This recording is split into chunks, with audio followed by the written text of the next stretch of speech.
Assalamualaikum warahmatullahi wabarakatuh. Perkenalkan, nama saya Aini Nurainia. Saya adalah mahasiswi Prodi Ilmu Komunikasi dari Fakultas Ilmu Sosial dan Ilmu Politik di Universitas Islam Syekh Yusuf. Video ini saya buat untuk memenuhi tugas EKT 1 dari mata kuliah Pendidikan Agama Islam. Dalam video ini saya akan menjelaskan secara singkat tentang modernisasi pesantren dan interaksi globalisasinya.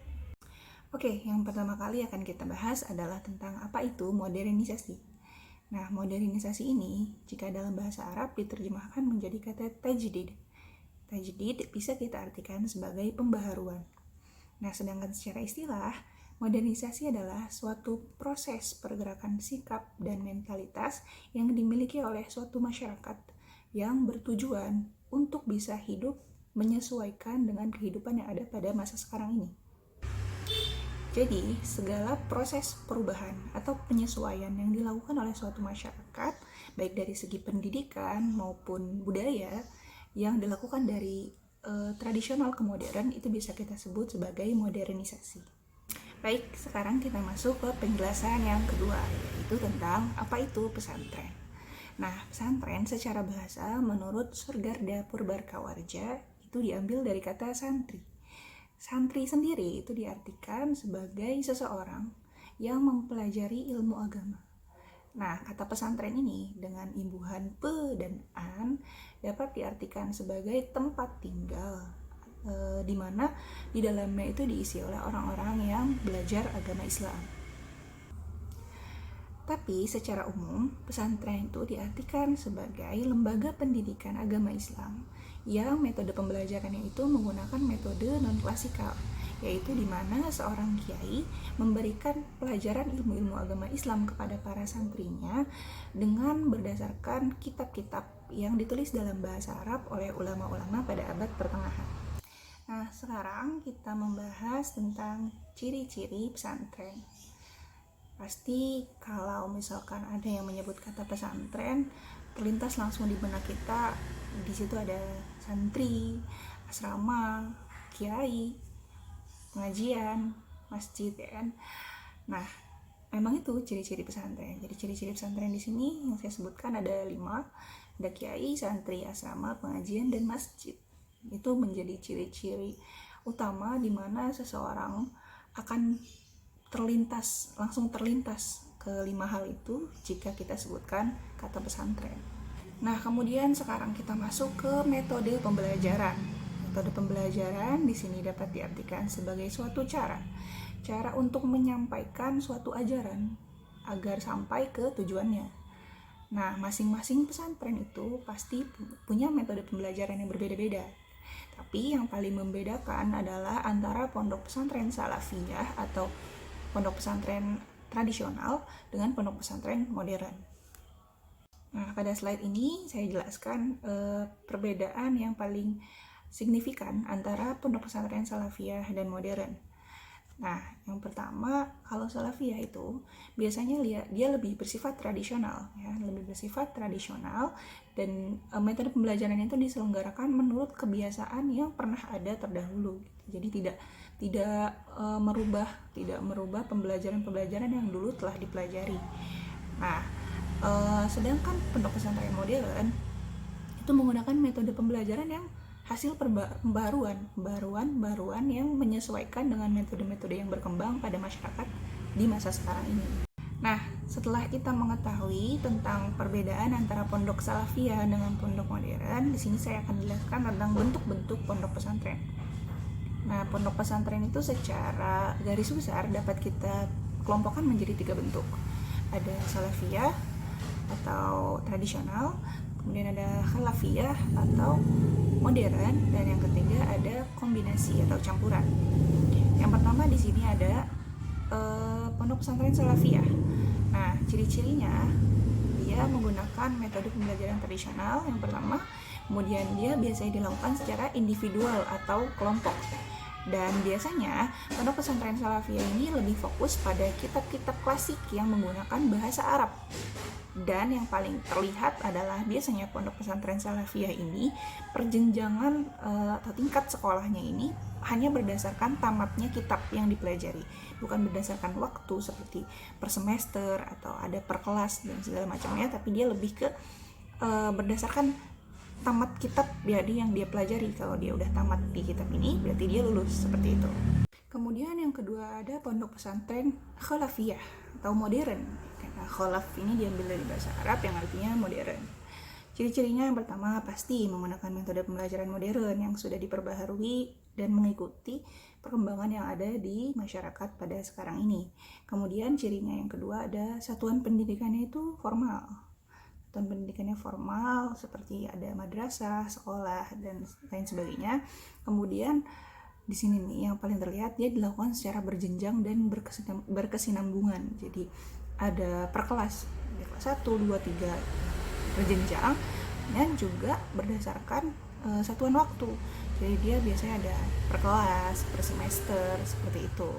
Kemudian yang ketiga, bentuk yang ketiga adalah kombinasi atau campuran. Nah, biasanya pondok pesantren yang seperti ini dia menggabungkan kedua metode dari metode salafiyah sama metode khalafiyah. Contohnya kayak di suatu pondok pesantren dia belajar tentang kitab-kitab bahasa Arab klasik, tapi perjenjangannya juga berdasarkan waktu. Kalau salaf kan tadi dia belajar kitab bahasa Arab klasik tapi tidak dijenjangkan berdasarkan waktu, ya kan, setamatnya dia kitab aja. Nah kalau misalkan yang kombinasi ini biasanya dia tetap belajar kitab klasik tapi dia juga tetap menggunakan metode modern dari perjenjangan itu. Nah kemudian sekarang kita masuk ke dinamika pesantren, perjalanan yang ditempuh oleh para kiai terdahulu untuk bisa mengembangkan pesantren. Di sini akan saya jelaskan. Nah yang pertama di sini ditulis ada pertama kali pesantren itu didirikan oleh Syekh Maulana Malik Ibrahim. Jadi beliau dulu adalah yang pertama kali menciptakan suatu asrama yang diisi oleh para orang-orang yang ingin mempelajari agama Islam, kemudian dinamakan pesantren. Kemudian seiring berjalannya waktu, pada tahun 1869 jumlah pesantren ini menjadi semakin banyak. Makin banyak yang membuka pesantren. Hal ini dikarenakan ada terusan Suez di Mesir yang dibuka. Kemudian akhirnya orang-orang bisa belajar agama ke Mekah. Setelah belajar agama dari Mekah, dia pulang lagi ke kampung halamannya masing-masing dan akhirnya membangun lembaga-lembaga atau pesantren-pesantren di kampungnya itu. Kemudian seiring berjalannya waktu, pesantren pada tahun 1970-an juga mengalami perkembangan yang sangat signifikan. Makin bertambah setiap tahunnya. Di sini ada pada tahun 1977, pesantren ini ada sekitar 4.195 dengan jumlah santri mencapai 667.384. Kemudian pada tahun 1981 pesantrennya ada 5.661 dengan jumlah santri mencapai 938.397. Kemudian naik lagi pada tahun 1985 dengan jumlah pesantren yang ada 15.900 dan total santrinya mencapai 5,9 juta. Kemudian berjalan waktu, akhirnya sampai pada sekarang ini pesantren mengalami banyak pembaruan, banyak pesantren-pesantren yang memperbaharui dirinya baik dari segi lingkungan, segi metode pembelajaran dan lain-lain gitu. Tapi ada juga beberapa pesantren yang tetap bertahan dengan metode-metode yang lama, dengan pembelajaran yang terdahulu gitu. Jadi nggak mengadakan pembaruan. Nah kemudian dengan segala definisi pesantren yang tadi sudah saya jelaskan, di sini pada akhirnya pesantren memiliki 3 fungsi utama, yaitu yang pertama melakukan transfer ilmu-ilmu agama tentunya. Kemudian fungsi yang kedua melakukan kontrol sosial, dan yang fungsi yang terakhir adalah melakukan rekayasa sosial. Oke, sekarang kita masuk ke penjelasan mengenai globalisasi. Apa itu globalisasi? Global itu artinya dunia, global itu artinya mendunia, dan globalisasi itu bisa diartikan sebagai proses mendunia. Nah, tetapi secara umum globalisasi bisa diartikan sebagai suatu proses antar individu atau antar kelompok atau bahkan antar negara, di mana mereka saling berinteraksi, saling bergantungan, sehingga dapat mempengaruhi antara yang satu dengan yang lainnya. Kemudian di sini ada definisi dari globalisasi menurut para ahli ya. Akan saya bacakan. Yang pertama menurut Baylis dan Smith. Menurut mereka berdua, globalisasi itu dapat diartikan sebagai suatu proses meningkatnya keterkaitan antara manusia sehingga satu persatu yang terjadi akan semakin berpengaruh terhadap kehidupan manusia di bagian bumi yang lainnya. Kemudian yang kedua ada pendapat dari Anthony Giddens. Beliau berpendapat bahwasanya globalisasi adalah suatu proses yang ditandai dengan semakin intensifnya hubungan sosial yang mengglobal. Kemudian pendapat yang ketiga disampaikan oleh Jin Yong Chun. Beliau berpendapat bahwasanya globalisasi dapat diartikan sebagai suatu proses integrasinya dunia melalui arus kapital, hasil-hasil produksi, jasa, ide, manusia yang lintas batas negara. Oke, kemudian slide selanjutnya di sini membahas tentang tanda-tanda terjadinya globalisasi. Di sini ada 4 tanda di mana jika ada tanda ini berarti ada globalisasi di situ.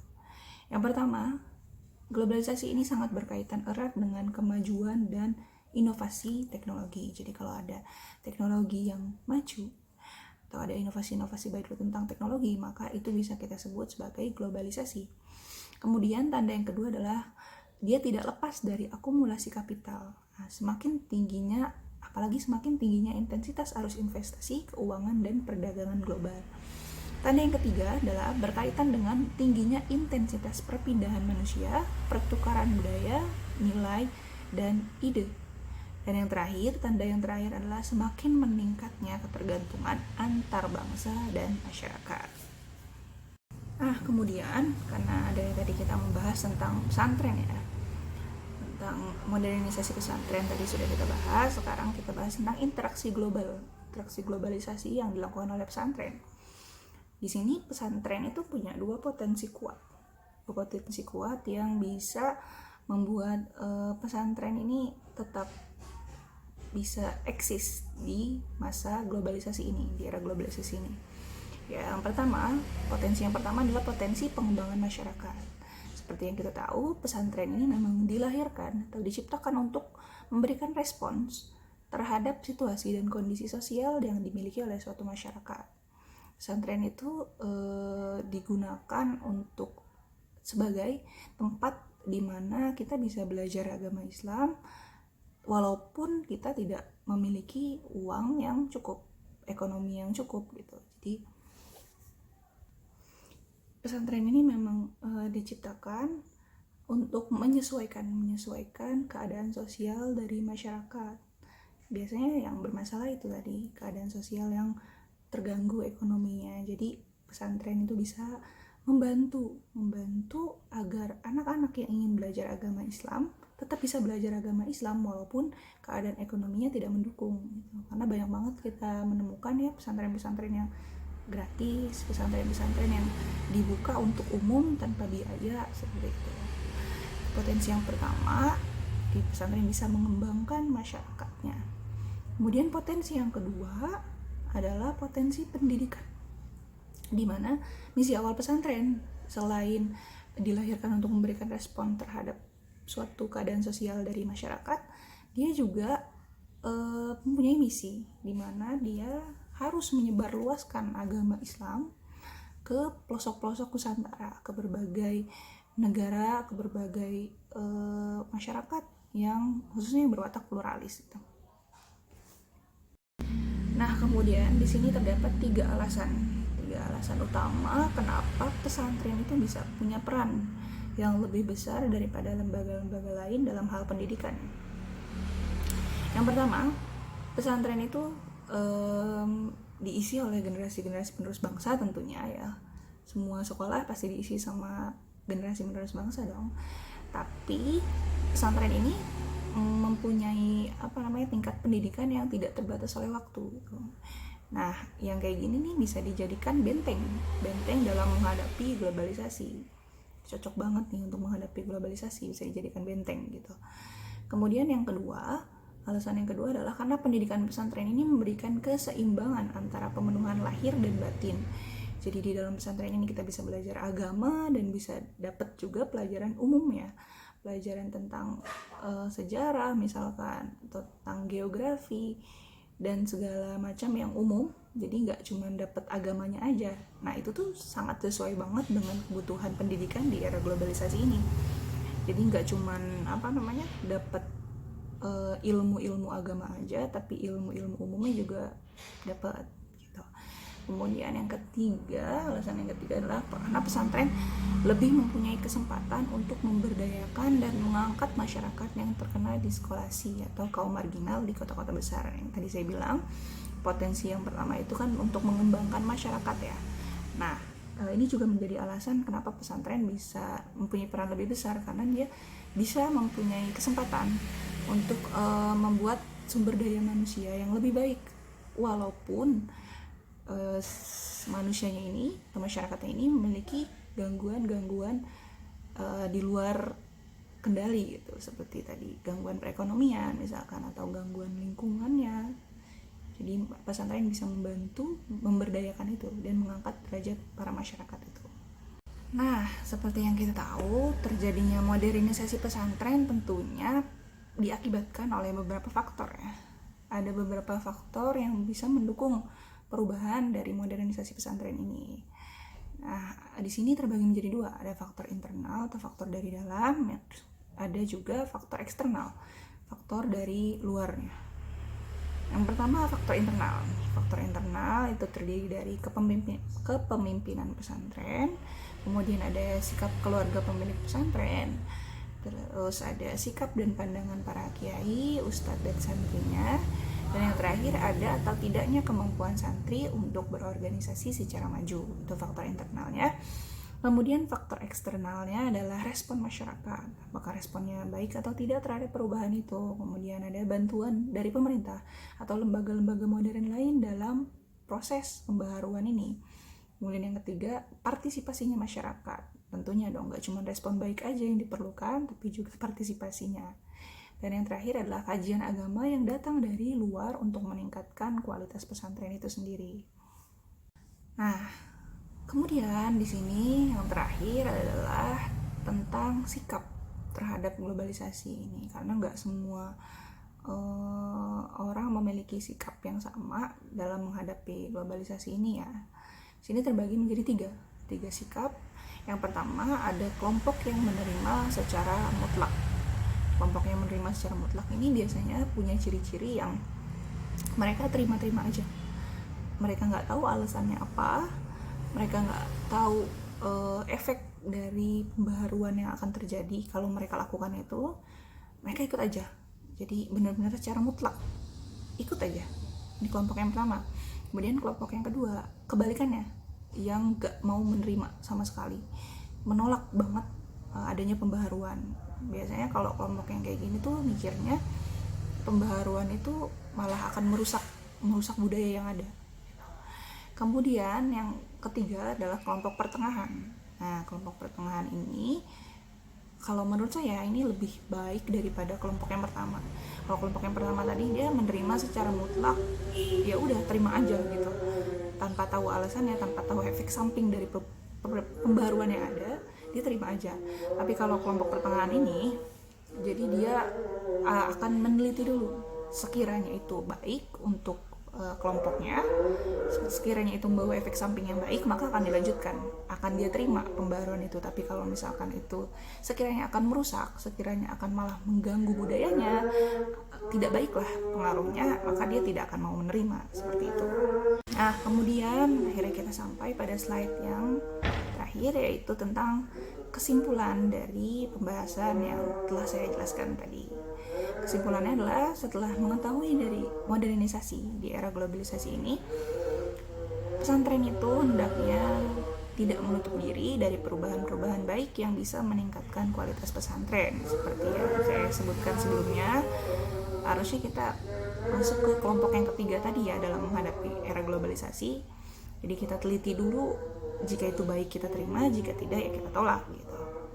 Karena perubahan di sini bukan berarti pesantren itu harus merombak total sistem yang selama ini telah menjadi ciri khasnya. Tidak, hanya menerima pembaruan yang ada, karena perubahan ini tuh justru akan semakin memperkaya sekaligus mendukung upaya transmisi khazanah pengetahuan Islam tradisional dan melebarkan jangkauan pelayanan pesantren terhadap tuntutan dan kebutuhan masyarakat pada masa sekarang ini.